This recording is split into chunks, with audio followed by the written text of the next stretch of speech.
Salut à toutes et à tous, j'espère que vous allez bien. Aujourd'hui, je reviens sur un film sorti le 21 mai dernier, Les Maudites, premier long métrage coécrit et réalisé par Pedro Martín Calero, interprété par Esther Exposito, Mathilde Olivier et Malena Villa, coproduit en France par les amis de Noodles Productions que j'embrasse, et distribué en salle par Panam Distribution. Pour résumer l'histoire en quelques mots, Andrea à Madrid en 2023 et Marie et Camila à La Plata en Argentine en 1998 sont poursuivis par une entité démoniaque invisible.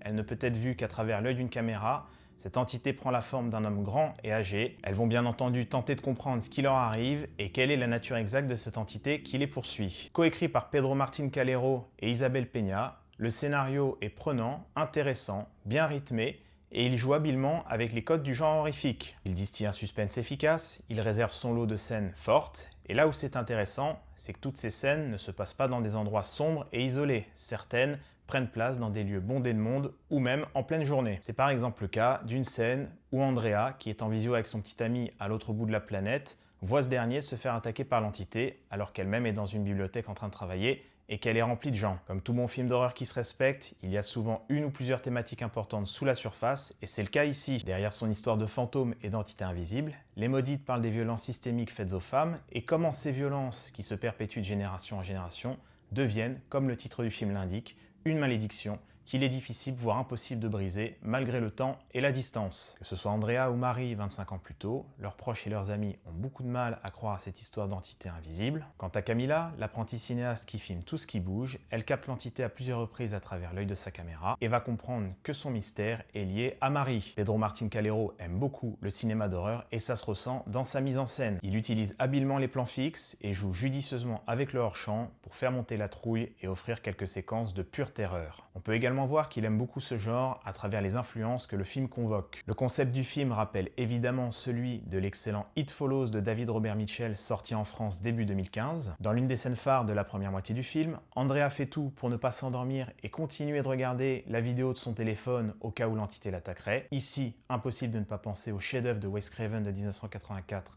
Les Griffes de la Nuit. Quant aux joueuses et aux joueurs de jeux vidéo parmi vous qui étaient déjà là dans les années 2000, ils se souviendront peut-être de la saga Projet Zero, dans laquelle les personnages qu'incarnait le joueur ne pouvaient voir les fantômes qui les menaçaient qu'à travers l'objectif d'un appareil photo. La réalisation soignée de Pedro Martín Calero est en outre soutenue par une très belle bande originale, au ton similaire à celui du film, à la fois mystérieux, mélancolique et dramatique. Esther Exposito, Mathilde Olivier et Malena Villa incarnent avec une réelle justesse les trois héroïnes du film. Elles sont à la fois vulnérables et effrayées par l'entité, mais également combatives et déterminées à comprendre le pourquoi du comment. En un mot commençant, Les Maudites est un film d'horreur réussi, bien écrit, bien réalisé, bien joué, qui utilise judicieusement l'angle du genre pour évoquer un sujet pertinent et toujours autant d'actualité. Si vous souhaitez voir des films à l'ambiance et au ton similaire, je ne peux que vous conseiller le réussi Abuela, sorti récemment, ou le plus ancien mais tout aussi réussi Les Autres. Et pour ce qui est des films avec une entité terrifiante qui ne peut être vue que par ses victimes, je vous recommande évidemment plus que chaudement le génial It Follows de David Robert Mitchell, dont je parlais plus tôt dans cette vidéo. On se retrouve bientôt pour une nouvelle chronique. D'ici là, prenez soin de vous et surtout,